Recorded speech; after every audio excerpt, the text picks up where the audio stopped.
on va accueillir un dernier défricheur qui effectivement a osé inventer de nouveaux business models dans le secteur culturel. C'est Jean-Marc Dumontet.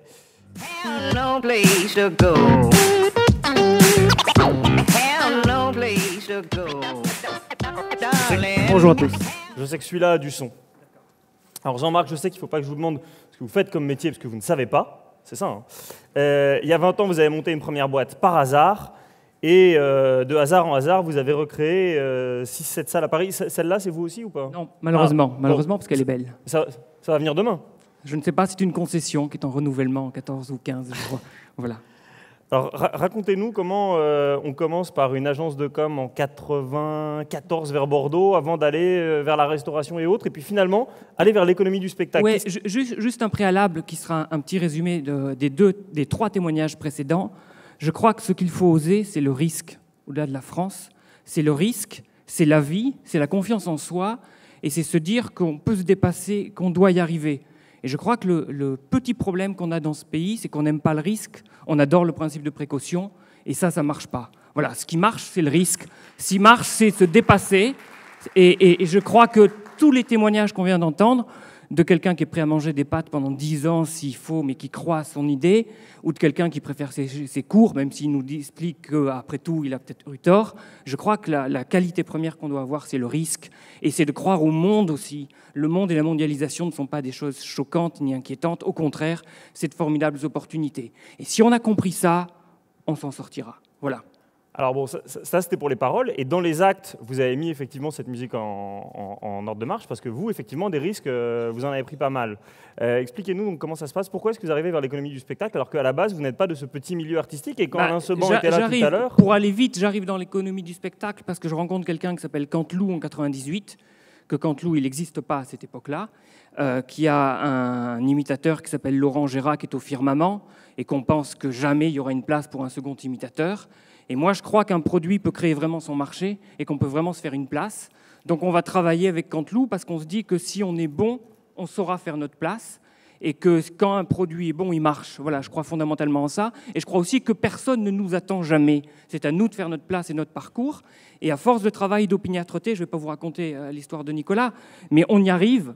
Et aujourd'hui, Nicolas, il est numéro 1 des podcasts en France.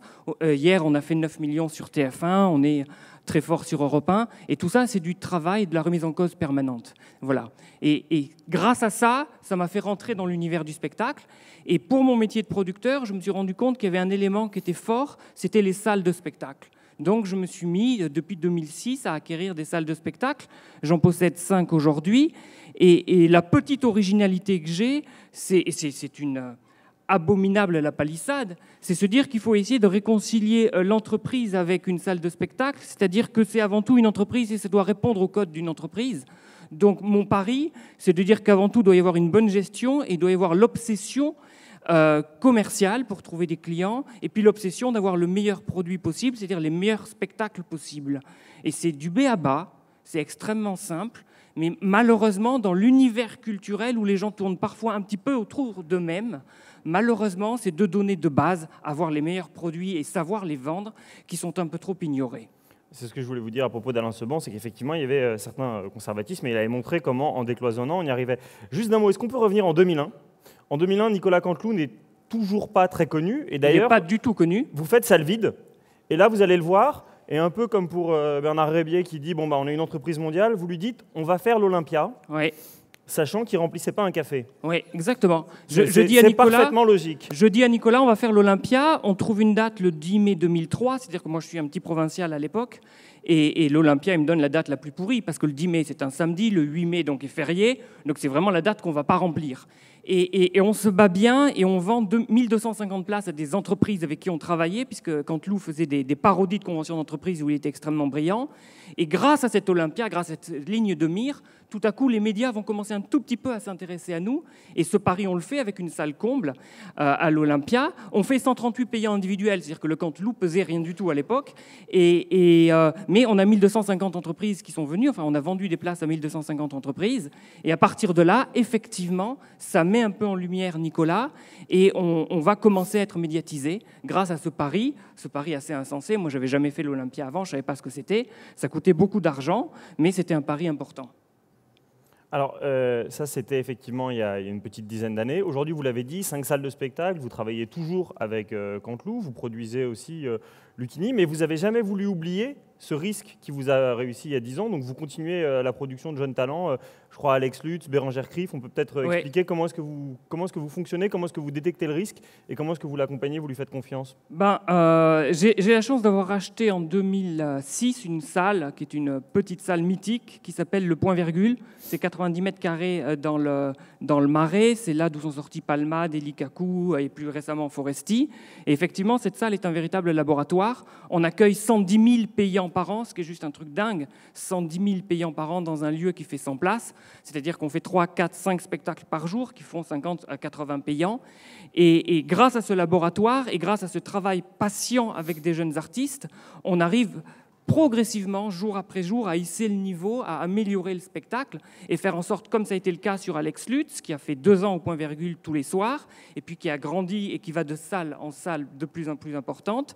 Aujourd'hui, on fait 400 payants tous les soirs au Grand Point Virgule, qui est la salle que j'ai ouverte en octobre, avec Alex. Depuis donc le mois d'octobre, on est à 120 dates. Il fait salle comble, mais parce que je crois toujours qu'un produit sait créer son marché au bout d'un moment quand il est de qualité. Et donc mon métier, c'est d'essayer de faire en sorte, évidemment, que ces produits-là soient de la meilleure qualité possible. C'est beaucoup de travail, c'est beaucoup de remise en cause. Au fond, j'ai eu une rencontre très importante avec Canteloup, parce que c'est quelqu'un de très humble et qui sait se remettre en cause. Et dans le milieu artistique, je pense que ce n'est pas si fréquent. Et en tout cas, cela a été ma ligne de conduite et ma règle de faire travailler et retravailler des artistes et toujours de choisir des artistes humbles. Alors, vous faites des émules parce qu'on me dit, Jean-Marc Dumontet, osez le risque, saut trou, évidemment, Let's Dare the Friends. Osons le risque, la France est trop accrochée au principe de précaution. On a toujours l'impression qu'on vit dans une espèce de présent éternel. Et là, les gens qui sont dans la salle, ils se disent sans doute, il a eu le bon déclic, mais maintenant, ça y est, c'est fini, l'économie du spectacle, elle est normalisée, il n'y a plus de nouveaux territoires à conquérir. Est-ce que vous êtes d'accord avec ça ? On est au tout début dans la culture. On est au tout début. Les salles de spectacle aujourd'hui, la plupart ont des vieux réflexes effectivement de tendre leurs sébilles toujours à l'État ou aux institutionnels. Donc on est au tout début et cette économie de l'entertainment est vraiment en train de démarrer. Il y a des gros acteurs qui arrivent et tant mieux parce que ça va mettre vraiment le curseur sur les domaines clés qui sont la création d'excellents spectacles. Parce qu'au fond, ce qui nous nuit à nous, c'est que les spectacles ne sont pas assez bons. Souvent, les gens disent il y a beaucoup d'humoristes. Non, il n'y a pas beaucoup d'humoristes. Il n'y a pas assez de bons humoristes. Il est là le débat. Et donc ça met le curseur à l'arrivée de nouveaux entrepreneurs sur l'excellence du produit et puis des méthodes commerciales qui doivent être à la hauteur. Parce qu'au fond, si on aime vraiment la culture, il faut lui donner les moyens. Et comme j'aime mon métier et comme j'aime les spectacles que je produis, mais mon devoir, c'est de leur donner les moyens, y compris des moyens commerciaux. Et ça n'a rien d'iconoclaste de vouloir marier les deux. Donc je crois qu'on est au début d'une révolution. De toutes les façons, la culture, pour la première fois cette année, voit ses budgets en baisse de 4%. Donc ça, c'est un vrai signal. Au niveau de l'État, vous voulez dire ? Oui, l'État ne peut pas tout faire. Il va falloir que le relais soit pris par des entrepreneurs. Et donc, on est au début de nouvelles aventures. Alors, vous dites qu'il n'y a pas assez de bons comiques en France parce qu'il y en a certains qui s'ignorent. Moi, Jean-François Copé me fait souvent beaucoup rire, mais il ne le sait pas encore. Juste d'un mot, parce qu'au début, effectivement, on se demande toujours, on est dans Osons la France, on regarde beaucoup l'étranger. J'ai quand même l'impression que la référence en termes de salles de spectacle et de production, c'est Broadway. Donc, est-ce qu'il faut regarder vers l'étranger pour faire ? Broadway, évidemment, domine le monde dans la comédie musicale. Mais c'est autre chose. La comédie musicale, il y a une grande tradition là-bas, il y a une excellence, il y a un public, il y a un marché.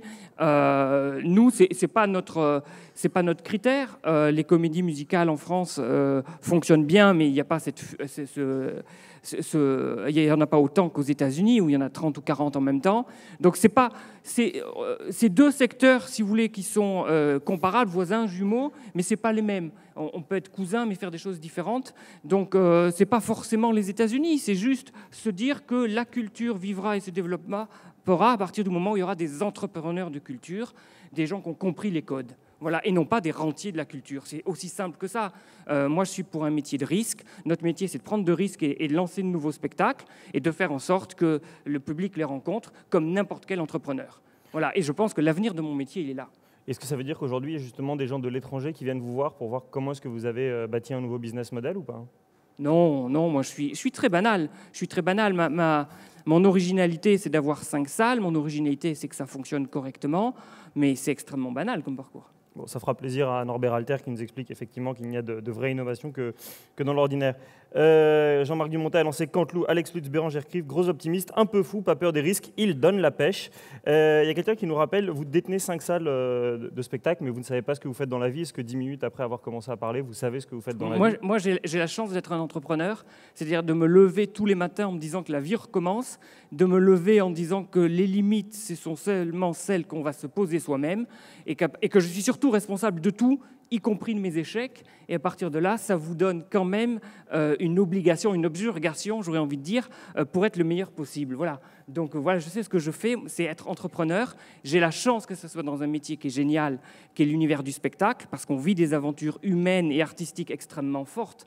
Et au fond, ce qui me motive, ce qui m'anime, c'est de voir une salle qui vibre, c'est de voir une salle heureuse, c'est de se dire que, et non pas dans un souci de générosité ou de discours sur l'autre, mais de se dire qu'on a procuré un moment un peu magique à des gens, et pouvoir s'arroger ça, c'est quand même très heureux comme métier. Il est évident que si j'étais dans un domaine industriel et si je vendais des scies circulaires, j'aurais un peu moins de bonheur.